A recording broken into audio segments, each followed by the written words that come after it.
क्या आप जानते हैं कि जैसे ही आप अपने स्मार्टफोन को ऑन करते हैं, इसके साथ ही स्मार्टफोन की लोकेशन ट्रैक हो जाती है। तो आखिर ये किस तरह से होता है? जीपीएस सिस्टम से। और जीपीएस सिस्टम किस पर बेस्ड होता है? आर्टिफिशियल सैटेलाइट्स पर। तो आज के लेक्चर में हम यही समझने जा रहे हैं, आर्टिफिशियल सैटेलाइट्स। ये article 11th class physics new book Punjab boards chapter number 3 circular and rotational motion का आर्टिकल नंबर 3.3 है। इससे पहले कि आज के इस लेक्चर को स्टार्ट करें, अगर अभी तक आपने फिजिक्स इनसाइड आउट को सब्सक्राइब नहीं किया तो जल्दी से सब्सक्राइब करके बेल आइकन के बटन को क्लिक कर दें, ताकि जैसे ही नेक्स्ट लेक्चर्स अपलोड हो आपको साथ के साथ नोटिफिकेशन मिलते रहें और आप एग्जाम की बहुत ही अच्छे से तैयारी कर सकें। तो चलिए आज के इस लेक्चर को स्टार्ट करते हैं। सबसे पहले तो हमें देखना पड़ेगा कि सैटेलाइट्स होते क्या हैं। ऐसे तमाम ऑब्जेक्ट्स जो अर्थ के अराउंड नियरली सर्कुलर ऑर्बिट में मूव करते हैं उनको हम सैटेलाइट्स कहते हैं। मान लीजिए यहां पर ये अर्थ है, कुछ पहले समझना पड़ेगा इस आर्टिकल को समझने से पहले। ये अर्थ है जिस पर हम रह रहे हैं और अर्थ के अराउंड एक सर्कुलर ऑर्बिट में ऑब्जेक्ट्स मूव करते हैं। लेट्स से ये ऑब्जेक्ट है जो अर्थ के अराउंड सर्कुलर ऑर्बिट में मूव कर रहा है। अब इसको हम क्या कहेंगे? सैटेलाइट। क्या कहेंगे? सैटेलाइट। तो यहां से सैटेलाइट का कंसेप्ट आपको समझ में आ गया। तो यहां से फिर सैटेलाइट्स की डेफिनेशन क्या निकलेगी? Satellites are the objects that orbit in nearly circular path around the earth, जो अर्थ के अराउंड अपने ऑर्बिट में मूव करते हैं सर्कुलर पाथ में। तो यहां से सैटेलाइट्स की डेफिनेशन बन गई। देखें, सैटेलाइट्स अब दो तरह के होते हैं। सैटेलाइट्स कितनी तरह के होते हैं? दो तरह के होते हैं। पहली इसकी किस्म है नेचुरल सैटेलाइट्स, नेचुरल सैटेलाइट्स, और दूसरी तरह के सैटेलाइट्स होते हैं जिनको हम कहते हैं आर्टिफिशियल सैटेलाइट्स। क्या कहते हैं? Artificial satellites.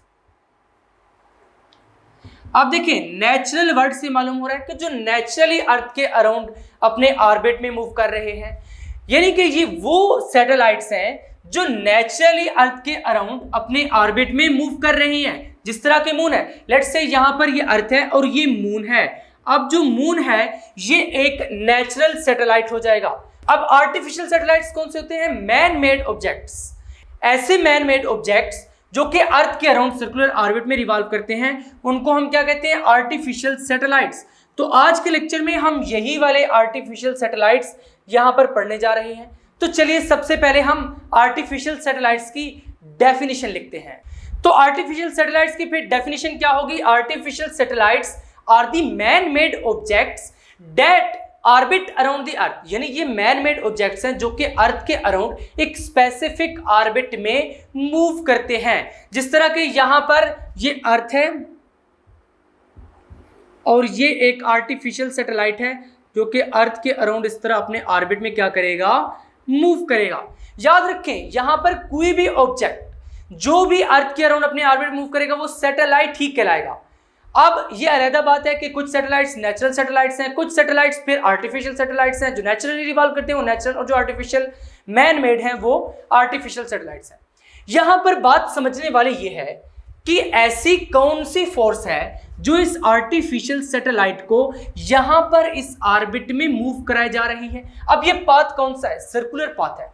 तो वो फोर्स जो किसी भी ऑब्जेक्ट को सर्कुलर पाथ में मूव कराती है, लास्ट लेक्चर में हमने पढ़ा था कि उसको हम क्या कहते हैं? Centripetal force. इसका मतलब है कि यहां पर इस सैटेलाइट को अर्थ के अराउंड अपने ऑर्बिट में मूव करने के लिए जो फोर्स रिक्वायर्ड है उसको हम क्या कह रहे हैं? Centripetal force. अब वो सेंट्रीपिटल फोर्स कहां से आ रही है? लास्ट लेक्चर में मैंने आपको ये बात भी बताई थी कि कोई भी दो ऑब्जेक्ट्स एक दूसरे पर हमेशा फोर्स एक्सर्ट कर रहे होते हैं।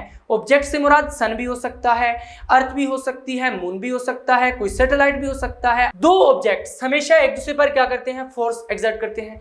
ये बात किसने बताई थी? न्यूटन सर ने बताई थी। न्यूटन ने क्या कहा था कि जो फोर्स है किसी भी दो ऑब्जेक्ट्स के दरमियान वो हमें इस रिलेशन से मिलती है, m1 m2 over r square. यानी वो फोर्स डायरेक्टली प्रोपोर्शनल होती है प्रोडक्ट ऑफ मैसेज और इनवर्सली प्रोपोर्शनल होती है square of distance between them.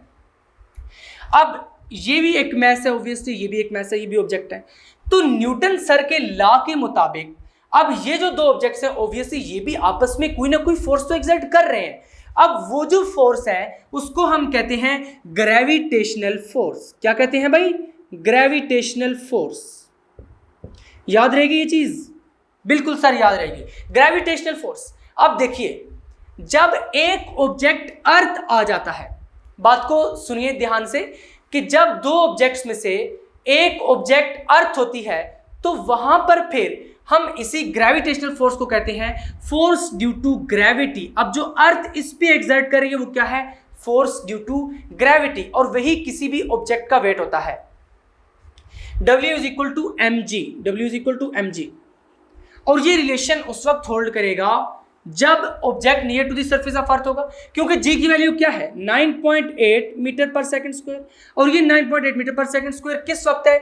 जब object near to the surface of earth होगा। क्योंकि मैंने आपको लास्ट चैप्टर में बताया था कि जैसे जैसे कोई भी ऑब्जेक्ट अर्थ से अवे मूव करता है तो उस पर जो ग्रेविटेशनल पुल ऑफ अर्थ है वो कम होता जाता है। इसका मतलब है कि जी की वैल्यू अवे फ्रॉम दी अर्थ वो नहीं रहेगी, यानी बहुत ऊपर अगर ये सैटेलाइट होगा तो फिर वैल्यू जी की ये वाली नहीं रहेगी। इसका मतलब है कि इस रिलेशन को हम उस वक्त यूज करेंगे जब कोई भी satellite near to the surface of earth होगा। जब object near to the surface of earth नहीं होगा तो उस वक्त हम इसको भी एक नॉर्मल ऑब्जेक्ट ट्रीट करेंगे, इसको भी नॉर्मल ऑब्जेक्ट ट्रीट करेंगे, और ये वाला रिलेशन हम यूज करेंगे। लेकिन याद रखें, जब भी कोई object near to the surface of earth होगा तो उस वक्त हम जी की वैल्यू क्या लेंगे? 9.8 मीटर पर सेकंड स्क्वायर। अब यहां पर कोई भी दो ऑब्जेक्ट्स अगर जनरली हम ले लें तो उनके दरमियान क्या होगी? Gravitational force. जबकि एक ऑब्जेक्ट अगर अर्थ हो जाए और दूसरा ऑब्जेक्ट कोई और हो जाए और वो object near to the surface of earth हो तो फिर इसी फोर्स को हम क्या कहते हैं? Force due to gravity. अब यही कंसेप्ट है जो बहुत सारे स्टूडेंट्स को नहीं पता होता। वो समझते हैं कि ग्रेविटेशनल फोर्स पता नहीं क्या बला है और जो फोर्स ड्यू टू ग्रेविटी है क्या बला है, इनमें कोई फर्क है नहीं है। तो आज ये चीज भी आपको क्लियर हो चुकी है। तो अब हमने इसी चीज को उठाकर लिखना है कि जब कोई भी object near to the surface of earth होता है और अपने ऑर्बिट में अर्थ के अराउंड मूव कर रहा होता है तो उसके लिए जो सेंटीमीटर एक्सेलरेशन की वैल्यू होती है वो 9.8 होती है। क्योंकि मैंने आपको लास्ट लेक्चर में बताया था कि अगर हम इस सर्कुलर पाथ का सेंटर मालूम करें तो वो कुछ अर्थ के ऊपर बनता है। इट्स मीन यहां पर इस तरफ होगी सेंटीमीटर फोर्स की डायरेक्शन। अब जो सेंटीमीटर एक्सेलरेशन है उसकी डायरेक्शन क्या होगी? इधर ही होगी जिधर फोर्स की डायरेक्शन है, क्योंकि सेकंड लॉ यही बताता है F is equal to ma। जिधर फोर्स की डायरेक्शन होगी उसकी वजह से जो एक्सेलरेशन प्रोड्यूस होगी उसकी डायरेक्शन भी उधर ही होगी। इसका मतलब है कि यहां पर जो एक्सेलरेशन प्रोड्यूस हो रही है सेंटीमीटर एक्सेलरेशन, उसकी डायरेक्शन भी इधर ही होगी और इस एक्सेलरेशन की वैल्यू क्या होगी? 9.8 मीटर पर सेकंड स्क्वायर। और सिर्फ उसी वक्त 9.8 मीटर पर सेकंड स्क्वायर होगी जब ये object just above the surface of earth होगा, near to the surface of earth होगा। उम्मीद है कि कहानी आपको अच्छे से समझ आ चुकी होगी। अगर वाकई समझ आई है तो कमेंट करके बता दीजिए कि आपको ये चीज समझ आ चुकी है। तो चलिए अब आगे बढ़ते हैं और साथ यही चीज नोट्स में लिखते हैं, क्योंकि असल चीज तो नोट्स हैं आपके जो कि आपने पेपर में उठाकर लिख के आने हैं। वहां पर आपने ये तो नहीं बताना कि ऐसे होता है ऐसे होता है। जो कुछ आप लिख कर आएंगे वहां से पता चलेगा कि आपका कंसेप्ट किस हद तक क्लियर है। इसलिए मैं आपको साथ के साथ प्रॉपर नोट्स बनवाता हूं और ये प्रॉपर स्ट्रक्चर्ड नोट्स हैं। इसी तरह से आपने अपने रजिस्टर पर नीट एंड क्लीन ये नोट्स बनाने हैं और फिर पेपर्स के दिनों में इन्हीं को तैयार करना है। साथ का साथ अगर आप तैयार करते रहेंगे तो पेपर्स में आपके लिए बहुत ही आसानी हो जाएगी। अब हमने यही वाली सारी बात नोट्स में उठाकर लिख दी है, बस क्या किया है कि उसको थोड़ा इंग्लिश में लिख दिया है। किस तरह से? Satellites are put into orbit by rockets. देखिए अब जो सैटेलाइट्स हैं उनको आप और मैं तो उठाकर नहीं लेके जाते कि वो जमीन के अराउंड जो है वो मूव करना स्टार्ट कर दें, बल्कि उनको रॉकेट्स के जरिए ऑर्बिट में पुट किया जाता है ताकि वो अपने ऑर्बिट में मूव करें अराउंड द अर्थ। और वो ऑर्बिट में किस तरह से मूव करते हैं? कौन सी ऐसी फोर्स है जो उनको सर्कुलर पाथ में मूव कराती है? अभी मैंने आपको बताया सेंटीमीटर फोर्स। तो ये सेंटीमीटर फोर्स कहां से आई है? ग्रेविटेशनल पुल ऑफ अर्थ से। जिस तरह मैंने आपको बताया था कि अर्थ और सैटेलाइट के दरमियान जो ग्रेविटेशनल पुल होगा, जो ग्रेविटेशनल फोर्स होगी उसकी वजह से, by the gravitational pull of earth the low flying earth satellites have acceleration 9.8 metre पर सेकंड स्क्वायर। अभी मैंने आपको ये बात बताई है कि जब कोई भी object near to the surface of earth के अराउंड अपने ऑर्बिट में मूव करेगा तो उसके लिए जी की वैल्यू क्या होगी? 9.8 मीटर पर second square towards the centre of अर्थ। क्योंकि ये एक्सेलरेशन है, सेंटीमीटर एक्सेलरेशन है, तो इसकी डायरेक्शन किधर होगी? जिधर सेंटीमीटर फोर्स की है। सेंटीमीटर फोर्स की डायरेक्शन किधर होती है? सेंटर ऑफ द सर्कल पे। तो फिर यहां पर जो सेंटीमीटर एक्सेलरेशन होगी उसकी डायरेक्शन भी किधर होगी? सेंटर ऑफ अर्थ की तरफ ही। If there is no gravitational pull, यहां पर फिर ये बात समझिए, क्या हमने कंसिडर किया था कि यहां पे ये अर्थ है और इस तरह से सैटेलाइट अर्थ के अराउंड जो है अपने ऑर्बिट में मूव कर रहा है। कहता है कि अगर इन दोनों के दरमियान ग्रेविटेशनल फोर्स ना हो, यानी अर्थ इसको अपनी तरफ पुल ना कर रही हो, यहां पर फोर्स ऑफ ग्रेविटी गायब हो जाए, हो ही नहीं, तो उस केस में फिर क्या होगा कि यहां पर सेंटीमीटर फोर्स खत्म हो जाएगी, क्योंकि सेंटीमीटर फोर्स कहां से मिल रही थी? ग्रेविटेशनल पुल से। अगर ग्रेविटेशनल पुल ही खत्म हो जाए, यानी जो अट्रैक्शन है, फोर्स ऑफ अट्रैक्शन, वो खत्म हो जाए, तो क्या होगा कि यहां पर सेंटीमीटर फोर्स पर खत्म हो जाएगी, जिसकी वजह से ये ऑब्जेक्ट अपने ऑर्बिट को लीव कर जाएगा और सीधा इस डायरेक्शन में आगे चला जाएगा, टेंजेंट टू द सर्कल। यानी ये जो ऑर्बिट है ये सर्कुलर पाथ है, तो इसका अगर टेंजेंट ड्रा करें तो वो यही टेंजेंट बनेगा। तो यहां पर फिर क्या करेगा कि ये सर्कुलर पाथ में मूव नहीं करेगा, बल्कि अलोंग द टेंजेंट मूव कर जाएगा। ये जितनी भी डायग्राम्स अभी तक मैंने बनाई हैं, ये सारी रफ डायग्राम्स हैं, अभी तक हमने कोई भी नीट डायग्राम नहीं बनाई। ये वाले जो नोट्स है ये आपने नीट साइड पर लिखने हैं, ये आपने इसी तरह से याद करने हैं। तो क्या लिखा है? If there is no gravitational pull, अगर कोई ग्रेविटेशनल पुल नहीं होगा, यानी फोर्स ऑफ ग्रेविटी यहां से खत्म हो जाए, ग्रेविटेशनल फोर्स यहां से खत्म हो जाए, तो क्या होगा? They would fly of in a straight line. तो ये जो सैटेलाइट्स हैं, एक सैटेलाइट इस ऑर्बिट मूव कर रहे हैं, ऑब्वियसली और भी तो बहुत सारे सैटेलाइट्स हैं अपने अपने ऑर्बिट मूव कर रहे हैं, तो वो सारे के सारे सैटेलाइट्स क्या होंगे? स्ट्रेट लाइन में मूव कर जाएंगे along tangent to the orbit, orbit से टेंजेंट। देखें किसी भी सर्कल के साथ जब आप कोई भी लाइन ड्रा करें जो उसको एक पॉइंट पर टच करती हुई गुजरे, तो वो क्या होता है? टेंजेंट। तो यहाँ पर ये भी क्या मूव करेगा? अलोंग दी टेंजेंट मूव करेगा, इसलिए हमने लिखा है straight line along tangent to the orbit. तो यहाँ तक ये सारी बात आपको समझ आ चुकी है। अब चलिए इसका थोड़ा थोड़ा मैथमेटिकल डिस्कस करते हैं कि वो जो रॉकेट है वो कितनी वेलोसिटी के साथ इस ऑब्जेक्ट को छोड़ेगा ताकि ये ऑब्जेक्ट उस वेलोसिटी के साथ अपने ऑर्बिट में मूव करेगा। यानी हमने क्या निकालना है? हमने वो क्रिटिकल वेलोसिटी निकालनी है, वो मिनिमम वेलोसिटी निकालनी है जिसके साथ ये ऑब्जेक्ट अर्थ के अराउंड इस ऑर्बिट में मूव करेगा। देखिए अगर वेलोसिटी उससे कम होगी ना, तो ये जो ऑब्जेक्ट, ये जो सैटेलाइट है, ये मूव नहीं करेगा, बल्कि ये यहां से अपना पाथ सर्कुलर छोड़ देगा। इसका सर्कुलर पाथ मेंटेन रखने के लिए जरूरी है कि इसकी जो मूव करने की वेलोसिटी है वो क्रिटिकल वेलोसिटी से ज्यादा हो। अब यहाँ पर इसकी कोई ना कोई मिनिमम वेलोसिटी है, इसको सर्कुलर ऑर्बिट मेंटेन करने के लिए वो मिनिमम वेलोसिटी होना लाजमी है। अगर उससे कम हो गई तो ये सर्कुलर ऑर्बिट में मूव नहीं कर पाएगा। अब हमने देखना यही है कि वो क्रिटिकल वेलोसिटी, वो मिनिमम वेलोसिटी जो इस सैटेलाइट को दरकार है इस सर्कुलर ऑर्बिट में मूव करने के लिए, वो कितनी है। तो चलिए उसको फाइंड करते हैं। यहां पर अब हमने क्रिटिकल ऑर्बिटल वेलोसिटी की डेफिनेशन लिख दी है। किस तरह से? The minimum velocity required to put a satellite into orbit close to the earth। कैसी वेलोसिटी है ये? मिनिमम वेलोसिटी है, वो मिनिमम वेलोसिटी जो किसी भी सैटेलाइट को अर्थ के अराउंड सर्कुलर ऑर्बिट में मूव करने के लिए चाहिए होती है। अगर उससे कम वेलोसिटी होगी तो वो सैटेलाइट सर्कुलर ऑर्बिट में अराउंड दी अर्थ मूव नहीं कर सकता। तो जस्ट हमने इस डेफिनेशन में यही लिखा है। अब बात ये आती है कि वो क्रिटिकल ऑर्बिटल वेलोसिटी है कितनी। अब हमने वो फाइंड करनी है, तो चलिए वो जरा यहाँ पे फाइंड करते हैं। नेक्स्ट हेडिंग हमने लगा दी है एक्सप्रेशन फॉर क्रिटिकल वेलोसिटी। तो अब हम वो एक्सप्रेशन निकालने जा रहे हैं जिससे हम वो क्रिटिकल वेलोसिटी फाइंड करेंगे। तो क्या लिखना है? Consider satellite of mass m is moving with velocity v close to the earth in a circle of radius r। अब यहां पर आपने एक बात समझनी है। लेट्स से यहां पर अर्थ है, ये क्या है? अर्थ। ये जो सैटेलाइट है जो हम यहां पे कंसीडर कर रहे हैं जिसका मास स्मॉल m है, it is very very very very close to the earth. ये अर्थ से दूर नहीं है, very very close to the earth. यहां पर मैंने ये जो विजुअलाइज किया ये भी थोड़ा सा यहां पर गैप है, लेकिन आपने समझना ये है कि very very very close to earth. ये जो डिस्टेंस है ये इतना भी नहीं है, यानी कि ये बहुत कम है। जस्ट मैंने आपको समझाने के लिए डायग्राम ड्रा की है। अब वो क्या रहा है कि ये जो मास m है इसका सैटेलाइट का, ये कितनी वेलोसिटी के साथ मूव कर रहा है? v वेलोसिटी के साथ। Is moving with velocity v close to the earth. ये अर्थ के बहुत क्लोज है in a circle of radius r। अब यहां पर अज्यूम ये करते हैं हम कि ये जो अर्थ है इसका रेडियस कितना है? Capital R। ये इतना क्लोज है इस अर्थ के सैटेलाइट कि हम इसके ऑर्बिट को भी, ये जो ऑर्बिट है इसका रेडियस भी हम अर्थ के रेडियस के इक्विवेलेंट तकरीबन इसको मानते हैं। यानी ये जो ऑर्बिट है इसका, ये भी ऑलमोस्ट इतना ही है, यानी इतना क्लोज है ये। तो यहां पर फिर क्या करेंगे? जो सेंट्रीपिटल फोर्स एक्ट हो रही है इस सैटेलाइट के ऊपर, वो आपको कहां से मिलेगी? F is equal to M V square, V कौन सी वेलोसिटी के साथ ये सैटेलाइट मूव कर रहा है, आर क्या है, रेडियस ऑफ दिस ऑर्बिट, और इसको हम क्या ले रहे हैं, रेडियस ऑफ अर्थ के इक्विवेलेंट ले रहे हैं। क्यों ले रहे हैं, क्योंकि ये जो सैटेलाइट है ये very very very very close to the earth है, जहां पर जी की वैल्यू 9.8 होगी।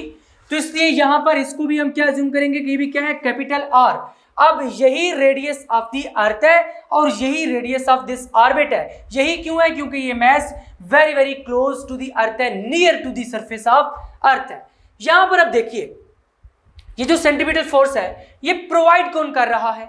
ऑब्वियसली मैंने आपको बताया था कि ये जो दो ऑब्जेक्ट्स हैं, एक सैटेलाइट भी एक ऑब्जेक्ट है, ये अर्थ भी क्या है, ये एक ऑब्जेक्ट है। इन दोनों ऑब्जेक्ट्स के दरमियान कोई ना कोई ग्रेविटेशनल फोर्स है। अब यहां पर जब एक ऑब्जेक्ट अर्थ है और satellite near to the surface of earth है, तो ग्रेविटेशनल फोर्स क्या हो जाएगी, उसकी वेट की इक्वल हो जाएगी, यानी वेट की इक्वल हो जाएगी। और वेट हमें कहां से मिलता है, W is equal to mg। ये सिर्फ उसी वक्त हम लिखेंगे जब ये satellite very close to the surface of earth होगा। अगर ये यहां से दूर चला जाएगा फिर जी की वैल्यू चेंज हो जाएगी, फिर जो है इस पर जो ग्रेविटेशनल पुल है वो वेट की इक्वल नहीं रहेगा, बल्कि फिर हम न्यूटन लॉ ऑफ ग्रेविटेशन से उसको लिखेंगे अभी नेक्स्ट आर्टिकल में, ऑर्बिटल वेलोसिटी वाले आर्टिकल में। लेकिन यहां पर क्योंकि ये near to the surface of earth है, इसलिए जो ग्रेविटेशनल पुल ऑफ अर्थ है वो फोर्स ड्यू टू ग्रेविटी के बराबर ही है। इसलिए हमने यहां पर लिखा है कि फोर्स ड्यू टू ग्रेविटी, क्योंकि वेट होती है जो कि इक्वल टू mg है। इसका मतलब है कि ये जो सेंटीमीटर फोर्स है ये किस वजह से आई है, वेट ऑफ दिस सैटेलाइट की वजह से, जो कि mg के इक्वल है। तो यहां पर फिर हम क्या सेंटेंस लिखेंगे, this force is provided by weight of satellite. ये किसने, वेट ऑफ सैटेलाइट ने प्रोवाइड किया। वेट क्या होता है, W is equal to mg, यही होता है आपके पास। अब वेट का यूनिट क्या है, न्यूटन, फोर्स का यूनिट क्या है, न्यूटन। इट्स मीन ये जो फोर्स है वो F is equal to mg हो जाएगी। ये भी फोर्स है, ये भी फोर्स है।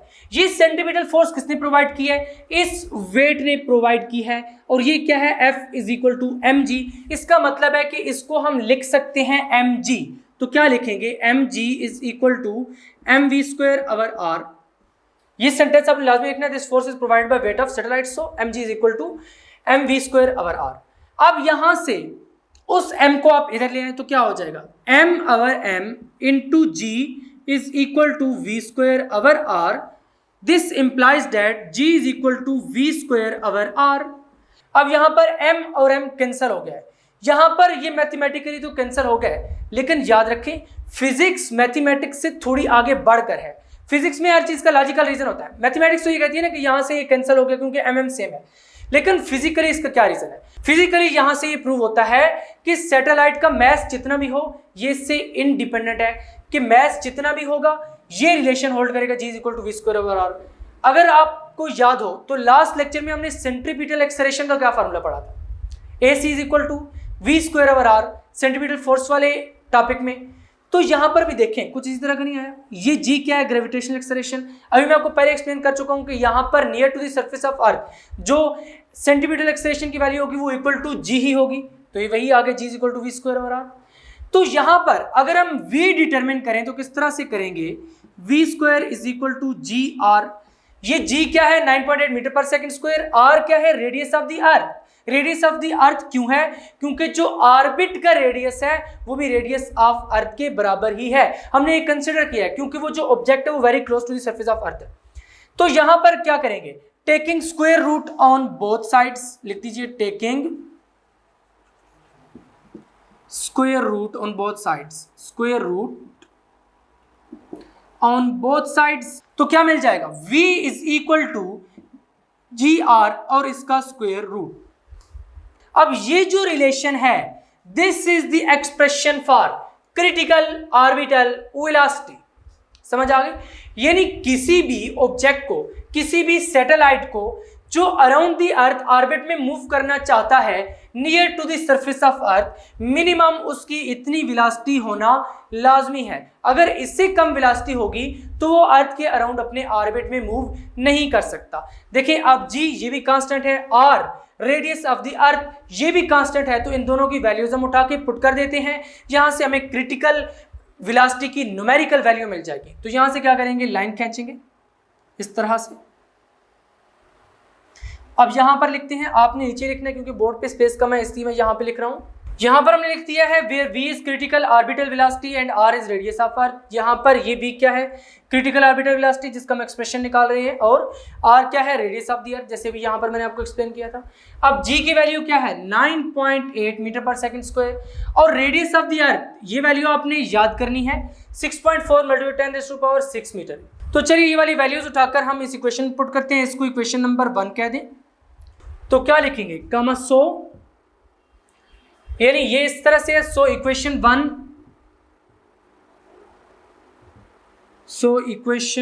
बिकम्स, इक्वेशन 1 क्या बन जाएगी, v is equal to square root of, square root में आपने क्या लिखना है, एक तो g की वैल्यू 9.8 मीटर पर second square multiplied by r की वैल्यू आपने लगानी है 6.4 मल्टीप्लाई बाय 10⁻⁶ मीटर, ये है इसका रेडियस। इसको अगर आप सॉल्व करें तो ये आपके पास आंसर कुछ आता है 7900 मीटर पर सेकेंड। इन यूनिट्स को भी सॉल्व करेंगे तो आपके पास यही आएंगे, metre into metre, metre square, क्योंकि स्क्वायर रूट है वो स्क्वायर रूट के साथ कैंसिल हो जाएगा। यहाँ पर ये -2 है, ये क्या हो जाएगा -1 इंटू 2, तो स्क्वायर जो है वो स्क्वायर रूट के साथ कैंसिल हो जाएगा, बाकी -1 बच जाएगा। तो मीटर पर सेकंड यहाँ से यूनिट बन के आ रहा है। अगर इसको मैं साइंटिफिक नोटेशन में कन्वर्ट करूँ तो किस तरह से करूँगा, डेसिमल यहाँ पर प्रेजेंट नहीं है तो यहाँ पर होगा, कितनी प्लेसेस शिफ्ट करनी पड़ेंगी, 1 2 3 प्लेसेस शिफ्ट करनी पड़ेंगी, क्योंकि साइंटिफिक नोटेशन में क्या होता है कि डेसिमल को आपने इस तरह से एडजस्ट करना है ताकि उसकी लेफ्ट साइड पर जस्ट एक ही नॉन जीरो डिजिट बच जाए, यानी कुछ इस तरह से हमें करना पड़ेगा। 7.9 यहाँ पर भी इंप्लाइज आएगा, यहाँ पर भी इंप्लाइज आएगा, मल्टीप्लाइड बाय 10⁻1 2 3 आ जाएगा मीटर पर सेकेंड। तो यहाँ से आपको क्या मिल जाएगा, v इज इक्वल टू 7.9, ये किस चीज़ की इक्वल होता है, किलो के, तो क्या हो जाएगा किलोमीटर पर सेकेंड। इसका मतलब है कि जो क्रिटिकल वेलोसिटी है वो इतनी है, तो क्या लिख देंगे, this is minimum velocity required to put इस सैटेलाइट इनटू ऑर्बिट। किस तरह से लिखेंगे, this is minimum velocity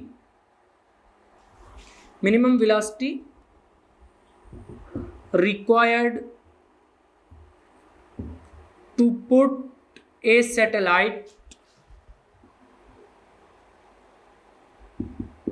into an orbit,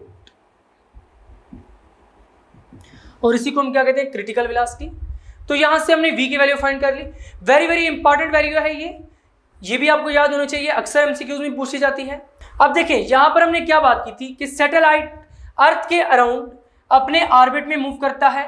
बात हम इस तरह से कर रहे हैं कि near to the surface of earth, जहां पर g की वैल्यू 9.8 मीटर पर सेकंड स्क्वायर है, यानी v की वैल्यू जब ये होगी, इस v की वैल्यू के साथ सैटेलाइट को कितना टाइम लगेगा एक पूरा राउंड कंप्लीट करने में, यानी टाइम पीरियड हमने निकालना है। टाइम पीरियड क्या होता है, टाइम फॉर 1 कंप्लीट राउंड, यानी एक कंप्लीट राउंड के लिए अर्थ के अराउंड अगर ऑर्बिट में सैटेलाइट अपना एक कंप्लीट राउंड जब कंप्लीट करता है तो उसमें कितना टाइम लगता है जब वो इतनी वेलोसिटी के साथ मूव कर रहा हो और near to the surface of earth हो। नेक्स्ट हेडिंग आप लगाएंगे कैलकुलेशन ऑफ टाइम पीरियड। तो टाइम पीरियड यहां पर कैसे कैलकुलेट करेंगे, देखिए हमने यहां पर क्या कहा था कि ये सर्कुलर ऑर्बिट है और ये उस ऑर्बिट का सेंटर है, यानी यहां पर इस तरह से कुछ रेडियस है आर, कैपिटल आर, और ये कितनी वेलोसिटी के साथ मूव कर रहा था, v वेलोसिटी के साथ। तो हमने एक रिलेशन पढ़ा हुआ है s is equal to vt, ये रिलेशन हमने पढ़ा हुआ है, मैट्रिक में हमने पढ़ा था। s क्या है, डिस्प्लेसमेंट कहां से कहां तक हुई है, इसने यहां से लेकर यहां तक 1 कंप्लीट राउंड कंप्लीट किया है। तो यहां से हमने निकालना क्या है, t, टाइम पीरियड हम निकालेंगे। जब टाइम पीरियड की बात होगी तो हम कैपिटल T लिखेंगे। तो किस तरह से लिखेंगे, s अवर v, ये s क्या है एक्चुअली, यहां से लेकर यहां तक का ये सारा पाथ, और ये क्या है, सर्कमफेरेंस ऑफ द सर्कल। इसका मतलब है टाइम पीरियड हमें कैसे मिलेगा, time period is given by capital T is equal to, किस तरह से मिलेगा भाई, circumference of circle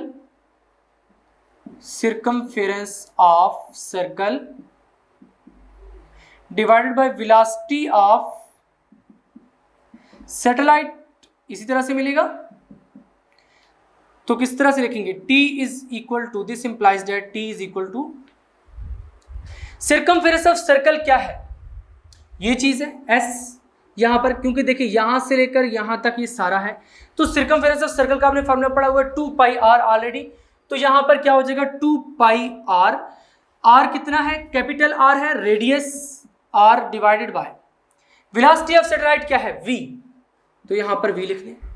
अब यहां पर भी क्या होगा कि आप वैल्यूज पुट करेंगे, आपके पास टाइम पीरियड की वैल्यू निकल कर आ जाएगी, तो यहां पर भी r की वैल्यू क्या पुट करेंगे 6.4 मल्टीप्लाई 10⁶ और v की वैल्यू 7900 मीटर पर सेकेंड, तो ये इक्वेशन क्या बन जाएगी, t is equal to 2 into pi की वैल्यू कितनी होती है 3.14, इसको इसी तरह से लगा दें, r कितना है 6.4 multiply by 10⁶ metre divided by 7900 metre पर सेकेंड, यह भी हमने निकाली है क्रिटिकल वेलोसिटी की वैल्यू। यहां पर अभी तक मैंने आपको जितनी भी डायग्राम्स बनवाई है इस आर्टिकल में, कोई डायग्राम भी नीट डायग्राम नहीं है, जो नीट डायग्राम आएगी वो मैं आपको बताऊंगा कि ये वाली अपने नोट्स में बनानी है। डायग्राम जितनी मैंने बनाई थी वो जस्ट आपको समझाने के लिए बनाई थी। अब यहां पर देखें, इसको अगर आप कैलकुलेटर से सॉल्व करें तो आपके पास आंसर आता है 5060, यूनिट क्या आएगा, मीटर मीटर कैंसिल, सेकंड ऊपर जाएगा तो सेकंड, और टाइम का यूनिट क्या होता है सेकंड, टाइम पीरियड कितना आ गया है 5060 सेकंड। अब अगर इसको हम मिनट्स में कन्वर्ट करना चाहें तो इसके लिए क्या करेंगे, ऑब्वियसली इसको 60 से डिवाइड करेंगे, तो कर दीजिए t is equal to 5060 divided by 60, ये क्या बन जाएंगे मिनट। तो यहां पर इसको अगर आप सॉल्व करें तो क्या बन जाता है 84 मिनट अप्रॉक्स का मतलब अप्रॉक्सीमेटली इतना बनता है, क्योंकि पॉइंट में कुछ आएगा इसलिए 84 मिनट अप्रॉक्सीमेटली। अभी तक हमने आर्टिफिशियल सैटेलाइट्स के बारे में जितनी भी बात की है उसमें हमने क्या कंसिडर किया था कि जो सैटेलाइट है वो near to the surface of earth है, लेकिन अब हम ये कंसिडर कर रहे हैं कि सैटेलाइट काफी दूर है अर्थ की सरफेस से, यानी ये जो हाइट है जिस पर वो सैटेलाइट है वो बहुत ज्यादा है रेडियस ऑफ द अर्थ से, यानी सैटेलाइट सरफेस ऑफ द अर्थ से बहुत दूर है। तो इस केस में क्या होगा, देखिए जैसे जैसे आप सरफेस ऑफ अर्थ से दूर जाते हैं तो जी की वैल्यू चेंज हो जाती है, जैसे मैंने आपको सेकंड चैप्टर में बताया था, जैसे जैसे आप ऊपर जाते हैं जी की वैल्यू कम होती जाती है। तो यहां पर हमने उसी फैक्ट का जिक्र किया है कि एक्सपेरिमेंटली डिटरमिन किया गया है जैसे जैसे दूर जाते हैं अर्थ से जी की वैल्यू क्या होती है डिक्रीज होती है। जब जी की वैल्यू डिक्रीज होती है तो उस वक्त फिर वेलोसिटी ये तो नहीं रहेगी जो हमने 7900 मीटर पर सेकंड कैलकुलेट की है, तो उस केस में वेलोसिटी क्या होगी वो अब हमने फाइंड भी करनी है, लेकिन उससे पहले आपने नोट्स में ये चीज लिखनी है, if the satellite moves eight height h from the surface of अर्थ, कि वो h हाइट पर मूव करेगा। पहले तो क्या था कि इस तरह बिल्कुल करीब मूव कर रहा था कि जस्ट ये r ही उस ऑर्बिट का भी रेडियस था, लेकिन अब क्या है कि h हाइट पर दूर है from the surface of earth. Then the gravitational acceleration decreases inversely as the square of distance from the center of earth। फिर जो gravitational acceleration है वो क्या करेगी डिक्रीज करेगी, यानी g की वैल्यू जो हमने 9.8 मीटर पर सेकंड स्क्वायर पढ़ी है वो डिक्रीज करती जाएगी। किस तरह से डिक्रीज करेगी, inversely as the square of distance from the centre of earth, यानी सेंटर ऑफ अर्थ से जितनी दूर जाती जाएगी इतना ही वो क्या होगा कि डिस्टेंस बढ़ता जाएगा सेंटर ऑफ अर्थ से। तो जितना डिस्टेंस बढ़ेगा सेंटर ऑफ अर्थ से, कहता है कि inverse two square of that distance, यानी 1/r स्क्वायर से यहां से लेकर यहां तक अगर हम r माने, यानी r प्लस h को r माने, रेडियस माने, जो कि इस ऑर्बिट का रेडियस होगा, क्या होगा कि जो ग्रेविटेशनल एक्सेलरेशन है वो inversely square of that r decrease करेगी, यानी जो एक्सेलरेशन होगी वो क्या करेगी इस तरह से डिक्रीज करेगी 1/r स्क्वायर, इस फैक्टर से डिक्रीज करेगी। यही हमने बात की है। Then the gravitational acceleration decreases inversely as square of distance. ये कौन सा डिस्टेंस है उस सैटेलाइट का सेंटर ऑफ अर्थ से जो कि अर्थ के अराउंड मूव कर रहा है। तो यहां पर ये चीज आपको समझ आ चुकी है। द हायर द सैटेलाइट, कहता है कि सैटेलाइट जितना हाई होगा, जितना ये h ज्यादा होगा, तो उस केस में क्या होगा, the slower will be the required speed. जो स्पीड रिक्वायर्ड होगी इस सैटेलाइट को अर्थ के अराउंड अपना ऑर्बिट, सर्कुलर ऑर्बिट मेंटेन रखने के लिए, वो कम हो जाएगी। And longer it will take, obviously जब ऑर्बिट बड़ा हो जाएगा, अब यहां पर बात को समझे, जब ऑर्बिट बड़ा हो जाएगा तो वन कंप्लीट राउंड कंप्लीट करने के लिए इसको ज्यादा टाइम रिक्वायर्ड होगा, यानी जो टाइम है वो ज्यादा लगेगा इसको कंप्लीट ऑर्बिट अपना कंप्लीट करने के लिए। And longer it will take to complete one revolution, यानी वन रेवोल्यूशन कंप्लीट करने के लिए इसको ज्यादा टाइम चाहिए होगा। अब वेलोसिटी क्या हो जाएगी, स्लो हो जाएगी। देखिए जैसे जैसे अर्थ से दूर जाएगा ग्रेविटेशनल पुल क्या होता जाएगा, कम होता जाएगा। जब कम होता जाएगा तो उसके केस में क्या होगा कि इसी तरह जो वेलोसिटी है वो भी कम होती जाएगी। तो अब यहां पर क्या हुआ कि वेलोसिटी कम हो गई, फिर तो वो 7900 मीटर पर सेकंड नहीं रहेगी। अब हमने यही बताना है कि वो कितनी हो जाएगी। तो उसके लिए हम यहां पे हेडिंग लगाएंगे ऑर्बिटल वेलोसिटी, जो कि आर्टिफिशियल सैटेलाइट्स का ही एक सब आर्टिकल है। तो चलिए यहां पर हेडिंग लगाते हैं। यहां पर अब हमने ऑर्बिटल वेलोसिटी की हेडिंग लगा दी है और ये वाले डायग्राम बना दिए। ये डायग्राम आपकी बुक पर बनी हुई है। अब इसमें क्या है, यहां पर ये अर्थ है और ये सैटेलाइट है जो सरफेस ऑफ अर्थ से काफी दूर इस अपने ऑर्बिट में मूव किए जा रहा है। और जो फोर्स इसको सर्कुलर ऑर्बिट मूव करा रही है वो कौन सी फोर्स है, सेंट्रीपिटल फोर्स। वो सेंट्रीपिटल फोर्स कहां से आई है, force of attraction between earth and this satellite, यानी इन दो ऑब्जेक्ट्स में जो फोर्स ऑफ अट्रैक्शन है और वो क्या है, ग्रेविटेशनल फोर्स। तो यहां पर सबसे पहले हमने ऑर्बिटल वेलोसिटी की डेफिनेशन लिखी। Orbital velocity is tangential velocity. देखिए ऑर्बिटल वेलोसिटी कौन सी वेलोसिटी है, वो वेलोसिटी जिसके साथ ये सैटेलाइट अपने ऑर्बिट में मूव कर रहा है और ये v है। देखिए इसकी डायरेक्शन क्या है, टेंजेंट टू द सर्कल। ये ऑलरेडी मैं आपको बता चुका हूं कि जब भी कोई body along the circle move कर रही हो तो उसकी जो लीनियर वेलोसिटी की डायरेक्शन होगी वो टेंजेंट टू दी सर्कल होगी। यानी इसका मतलब है ये जो वेलोसिटी v है ये टेंजेंशियल वेलोसिटी है। तो फिर ऑर्बिटल वेलोसिटी कौन सी हो जाएगी, वो एक टेंजेंशियल वेलोसिटी है जिसके साथ ये जो सैटेलाइट है ये अर्थ के अराउंड अपने ऑर्बिट में मूव कर रहा है। तो यही डेफिनेशन हमने लिखी, orbital velocity is tangential velocity to keep satellite in orbit around the earth. बहुत ही आसान डेफिनेशन है। अगर आप स्टार्ट से इस चैप्टर के लेक्चर्स दे रहे हैं एंगुलर डिस्प्लेसमेंट से, उसके बाद जितनी सारी चीजें मैंने समझाई है, relation between angular velocity and linear velocity, angular acceleration, linear acceleration, उसके बाद centripetal force, applications of centripetal force, example of centripetal force. तो ये सारी चीजें समझना आपके लिए बहुत ही आसान हो जाएंगी क्योंकि जो मेन कोर कंसेप्ट थे वो सारे के सारे मैंने आपको उन आर्टिकल्स में दे दिए थे। यहां पर तो जस्ट हमने डिस्कस करना है कि किस तरह से फिनोमेना हो रहा है, सैटेलाइट किस तरह से अर्थ के अराउंड मूव कर रहे हैं।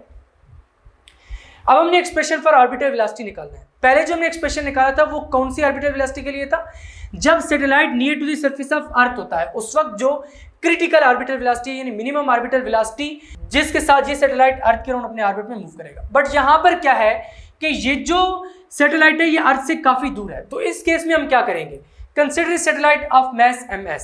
अब ये जो सैटेलाइट है इसका मास कितना है, ms, moving with velocity v, और ये कौन सी वेलोसिटी से मूव कर रहा है, v वेलोसिटी के साथ ऑर्बिट में मूव कर रहा है, इसलिए कौन सी वेलोसिटी होगी, ऑर्बिटल वेलोसिटी अराउंड द अर्थ। अब अर्थ का मास कितना है, कैपिटल M। देखिए अब दो बॉडीज हैं, एक अर्थ है एक क्या है आपके पास सैटेलाइट है। तो यहां पर अब सेंट्रीपिटल फोर्स क्या हो जाएगी, देखिए इस सैटेलाइट को सर्कुलर ऑर्बिट में जो फोर्स मूव करा रही है वो कौन सी फोर्स है, सेंट्रीपिटल फोर्स है ऑब्वियसली। तो यहां पर फिर सेंट्रीपिटल फोर्स को हम किस तरह से लिखेंगे, F is equal to mv²/r होता है। तो यहां पर सैटेलाइट को मूव करा रही है ना ये सेंट्रीपिटल फोर्स, तो सैटेलाइट का मास कितना है, ms, इसकी वेलोसिटी कितनी है, v, तो v² हो जाएगा डिवाइडेड बाय ये जो s है ये सबस्क्रिप्ट में है, ठीक है, नीचे आप लिखना है m के कोने पर, डिवाइडेड बाय रेडियस होगा, रेडियस कितना है ऑर्बिट का, इस ऑर्बिट का रेडियस। अब कुछ स्टूडेंट्स क्वेश्चन करते हैं कि सर आपने कैपिटल M यहां पर क्यों लगाया, तो यहां पर आपने ये बात बहुत ही अच्छे तरीके से समझनी है। देखिए ये जो स्मॉल मैस ms है सैटेलाइट, ये मूव कर रहा है सर्कुलर ऑर्बिट में अर्थ के अराउंड। तो सर्कुलर ऑर्बिट में जो चीज मूव कर रही है उसको मूव कराने वाली फोर्स सेंट्रीपिटल फोर्स है। तो यहां पर इसको मूव करा रही है ना सेंट्रीपिटल फोर्स, तो सब कुछ इसी का लिया जाएगा। ms कौन सी वेलोसिटी से मूव कर रहा है, v के साथ, तो v² डिवाइडेड बाय रेडियस। तो रेडियस कितना है, इस ऑर्बिट का रेडियस, देखिए यहां से लेकर यहां तक उसको हमने क्या माना है, स्मॉल r माना है। r is the radius of orbit, orbit का रेडियस कितना है, स्मॉल r, तो इसको स्मॉल r ही लिख दें।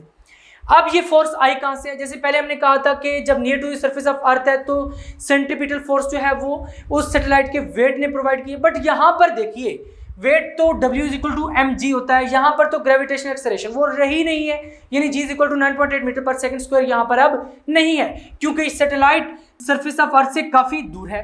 तो यहाँ पर भी जो एक्चुअली सेंट्रीपिटल फोर्स है वो कहाँ से आई है, force of attraction between earth and this satellite. क्योंकि पहले मैं आपको बता चुका हूँ कि हर दो ऑब्जेक्ट्स के दरमियान फोर्स ऑफ अट्रैक्शन होती है। यहाँ पर अर्थ एक ऑब्जेक्ट है सैटेलाइट, दूसरा ऑब्जेक्ट है, इन दोनों के दरमियान भी फोर्स ऑफ अट्रैक्शन है। ये कहां से मिलेगी? न्यूटन लॉ ऑफ ग्रेविटेशन से, जो आपने ऑलरेडी मैट्रिक में पढ़ा हुआ है। वो क्या कहता है? F is directly proportional to m1 m2 and inversely proportional to square of distance between them. यानी m1 m2, यहां पर अब m1 क्या है आपके पास? ये ms सैटेलाइट का मैस, m2 क्या है? कैपिटल M जो कि अर्थ का मैस है। तो F is directly proportional to ms capital M over r square. यहां पर अब देखने वाली बात यह है कि इस प्रोपोर्शनैलिटी को रिमूव करना है। न्यूटन सर ने जस्ट यही कुछ रिलेशन दिया था। फिर उसके बाद एक साइंटिस्ट थे कैवेंडिश, ये आपकी इंफॉर्मेशन के लिए मैं आपको बता रहा हूँ, आप फिजिक्स के स्टूडेंट हैं, आपको मालूम होना चाहिए। कैवेंडिश एक साइंटिस्ट थे। कैवेंडिश सर जब लेबॉरेटरी में काम कर रहे थे तो उन्होंने दो लेड स्फीयर्स लिए, उनके दरमियान उन्होंने टार्शन बैलेंस से फोर्स ऑफ अट्रैक्शन मेजर करने की कोशिश की। तो वहां से उन्होंने एक कांस्टेंट फाइंड किया जो कि कैपिटल G था, और इसको उन्होंने नाम दिया था ग्रेविटेशनल कांस्टेंट। याद रखिए, ये कैपिटल G और स्मॉल g बिल्कुल डिफरेंट चीजें हैं। कैपिटल G और स्मॉल g एक चीज नहीं है। और इस G की वैल्यू जो उन्होंने कैलकुलेट करके दी थी वो कितनी थी? 6.67 multiply by 10⁻⁻11 newton metre square kilogram power -2, ये इसका यूनिट था। अब कैवेंडिश सर ने ये कहा था कि यहां पर अब ये वाला कांस्टेंट लगा के इसकी प्रोपोर्शनैलिटी को रिमूव करके इक्वालिटी में चेंज कर सकते हैं। तो फिर कैवेंडिश सर के मुताबिक ये रिलेशन किस तरह से हो जाएगा? F is equal to G ms capital M over r square. यानी इस ms और इस कैपिटल M, अर्थ और सैटेलाइट के दरमियान जो फोर्स ऑफ अट्रैक्शन है, अब ये यूनिवर्सल है फोर्स। भाई हर दो ऑब्जेक्ट के दरमियान फोर्स ऑफ अट्रैक्शन होगी, जिसको हम ग्रेविटेशनल फोर्स कहते हैं। यहां पर इस m और इस ms के दरमियान जो फोर्स है वो आपको इस फार्मूला से मिलेगी। और सेंटीमीटर फोर्स कहां से आई थी? Force of attraction between this earth and satellite.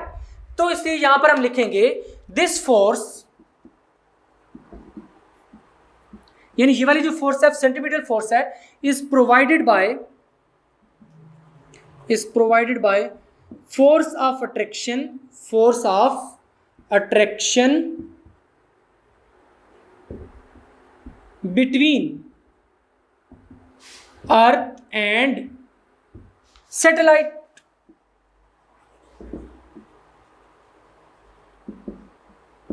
कमसो, इसलिए हम इस फोर्स को ये लिख सकते हैं GMS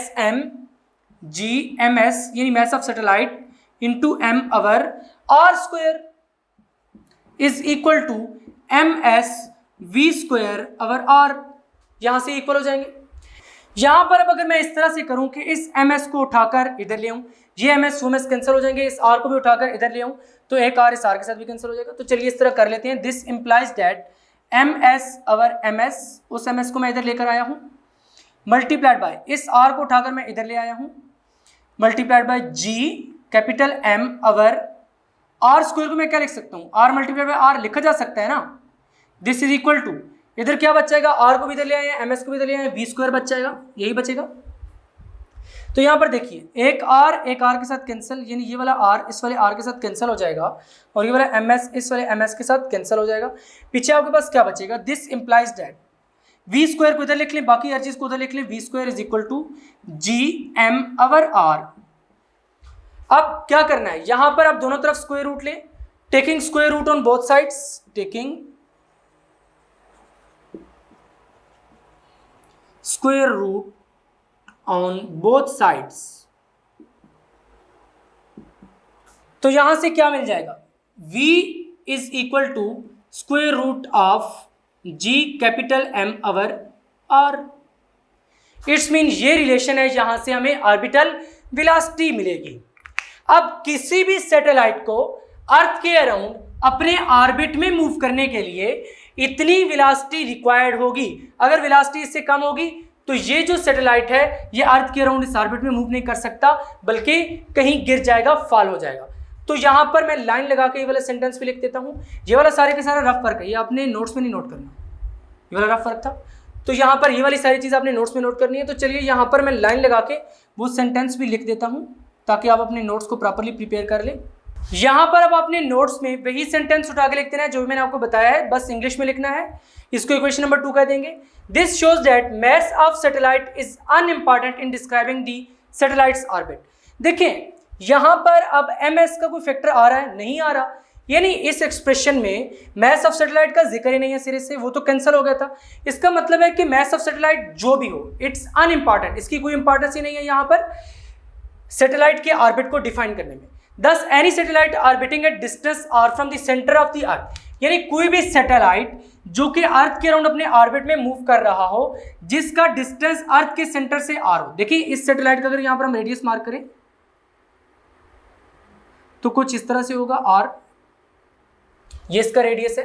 तो कहते हैं कि जो भी इस डिस्टेंस आर पर होगा from the centre of earth must have speed given by equation 2, उसकी स्पीड लाजमी तौर पर इतनी होनी चाहिए जितनी इक्वेशन 2 आपको बता रही है। यहाँ पर जो आर की वैल्यू होगी यहाँ पर उठा के पुट करेंगे, जो आपके पास वी की वैल्यू आएगी। लाजमी है कि ये सैटेलाइट इतनी वेलोसिटी के साथ ऑर्बिट में मूव कर रहा हो। अगर उसकी स्पीड इससे लेस होगी तो फिर क्या होगा कि वो सैटेलाइट ऑर्बिट में मूव नहीं कर पाएगा बल्कि वापस अर्थ पर ही गिर जाएगा। तो यहां पर हमने ये सेंटेंस लिखा है, any speed less than this will bring the satellite tumbling back to the earth, यानी वो वापस अर्थ पर ही गिर जाएगा, अपने सर्कुलर ऑर्बिट में मूव नहीं कर पाएगा। तो यहां पर आपको बात समझ आ चुकी है। सबसे पहले हमने क्या पढ़ा? सबसे पहले हमने आर्टिफिशियल सैटेलाइट्स के बारे में पढ़ा कि वो कौन से सैटेलाइट्स होते हैं, मैन मेड सैटेलाइट्स होते हैं। उसके बाद हमने क्रिटिकल वेलोसिटी का रिलेशन देखा, फिर हमने क्रिटिकल वेलोसिटी की वैल्यू देखी जो कि 7900 मीटर पर सेकंड आ रही थी, और ये वेलोसिटी उस वक्त थी जब satellite near to the surface of earth हो, जहां पर जी की वैल्यू 9.8 मीटर पर सेकंड स्क्वायर होती है। फिर हमने टाइम पीरियड देखा कि कितना टाइम लगेगा उस सैटेलाइट को जो near to the surface of earth 7900 metre पर सेकंड की वेलोसिटी के साथ मूव कर रहा है कि वो अपनी 1 रेवोल्यूशन कंप्लीट कर ले। ऑर्बिटल वेलोसिटी के बारे में देखा है, यानी सैटेलाइट अगर near to the surface of earth move नहीं कर रहा बल्कि अर्थ की सरफेस से काफी दूर है तो उस केस में उसकी जो वेलोसिटी है वो 7900 मीटर पर सेकंड नहीं होगी, क्योंकि वो उस वक्त थी जब जी की वैल्यू 9.8 मीटर पर सेकंड स्क्वायर थी। जब दूर चला जाएगा अर्थ से जी की वैल्यू वो नहीं रहेगी, तो इसलिए हमें ऑर्बिटल वेलोसिटी का जनरल फॉर्मूला निकालना पड़ेगा कि अगर ये सरफेस ऑफ अर्थ से दूर हो तो। जब सरफेस ऑफ अर्थ से ये दूर होगा तो उस केस में हमने क्या कहा कि जो सेंट्रीपिटल फोर्स है जो इस सैटेलाइट को ऑर्बिट में मूव करा रही है सर्कुलर ऑर्बिट में, वो किसके इक्वल होगी? ग्रेविटेशनल फोर्स की। कौन सी ग्रेविटेशनल फोर्स? जो इस अर्थ और इस सैटेलाइट के दरमियान एक्ट कर रही है। तो यहाँ पर फिर हमने मैथमेटिकल इसको सॉल्व करके v is equal to square root of capital G capital M और R फाइंड कर लिया। कैपिटल G की वैल्यू मैंने आपको यहाँ पर बता दी थी। अब ये जो G है ये ग्रेविटेशनल कांस्टेंट है। ग्रेविटेशनल एक्सेलरेशन और चीज़ है, ग्रेविटेशनल कांस्टेंट और चीज़ है। ये यूनिवर्सल कांस्टेंट है, इसकी वैल्यू हमेशा वही रहती है जो यहाँ पर मैंने लिखी थी। लेकिन जो G है ग्रेविटेशनल एक्सेलरेशन उसकी वैल्यू चेंज होती रहती है हाइट के साथ साथ। तो यहां पर आपको ये चीज भी समझ आ चुकी है। फिर हमने यहां पे कंक्लूजन लिख दिया कि किस तरह से जो है मैस ऑफ सैटेलाइट अनइम्पॉर्टेंट है ऑर्बिट ऑफ सैटेलाइट को डिस्क्राइब करने में। उसके बाद हमने देखा कि जो भी सैटेलाइट अर्थ के अराउंड अपने ऑर्बिट में मूव करना चाहता है उसके पास इतनी वेलोसिटी होना लाजमी है। अगर इतनी वेलोसिटी नहीं होगी तो वो अपने ऑर्बिट में मूव नहीं कर पाएगा बल्कि वापस अर्थ पर ही गिर जाएगा।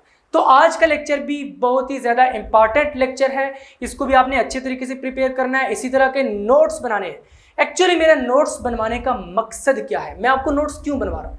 नोट्स की पहली वजह तो ये है कि आपको हर चीज़ अच्छे तरीके से समझ आ जाए, ताकि जो चीज़ मैं समझा रहा हूँ वो आपको लिखी हुई मिल जाए, वहीं से आप याद कर लें। और अगर इसी तरह के नोट्स आप लिख कर आएंगे हेडिंग्स की फॉर्म में तो आपको बहुत अच्छे मार्क्स पेपर में मिलेंगे। इसलिए आपने इन्हीं नोट्स को तैयार करना है। कुछ स्टूडेंट्स पूछते हैं कि सर हम इन्हीं नोट्स को तैयार कर लें हमारे मार्क्स आ जाएंगे, तो बिल्कुल भाई इसीलिए मैं आपको लिखवा रहा हूँ। आपने यही वाले नोट्स तैयार करने हैं और अगर इसी पैटर्न पर आप लिख कर आएंगे तो आपको बहुत अच्छा रिजल्ट मिलेगा, क्योंकि ये नोट्स आपकी टेक्स्ट बुक से ही मैंने प्रिपेयर किए हैं और बहुत ही प्रॉपर और अरेंज फॉर्मेट में प्रिपेयर किए हैं। यहाँ पर मैं अपने स्टूडेंट्स को काफ़ी अर्से से यही नोट्स प्रिपेयर करवा रहा हूँ और बहुत से स्टूडेंट्स फुल मार्क्स लेकर जाते हैं। तो मैंने सोचा कि क्यों ना आपके भी फुल मार्क्स आए, तो इसलिए मैंने इसी पैटर्न पर आपको भी समझाना शुरू कर दिया है और इस तरह के प्रॉपर नोट्स बनाना भी शुरू कर दिए हैं ताकि आप भी इसी तरह के फुल मार्क्स आसानी से ले सकें।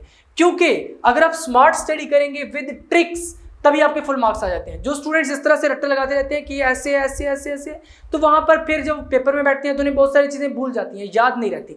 इसलिए ज़रूरी है कि आप इस तरह के प्रॉपर नोट्स अपने बनाएं और फिर वहाँ से याद करें ताकि आपको हर चीज़ अच्छे तरीके से क्लियर हो जाए। अब याद रखें कि इस टॉपिक में से पेपर में लॉन्ग क्वेश्चन भी बन सकते हैं, शॉर्ट क्वेश्चन बन सकते हैं, एमसीक्यूज भी बन सकते हैं।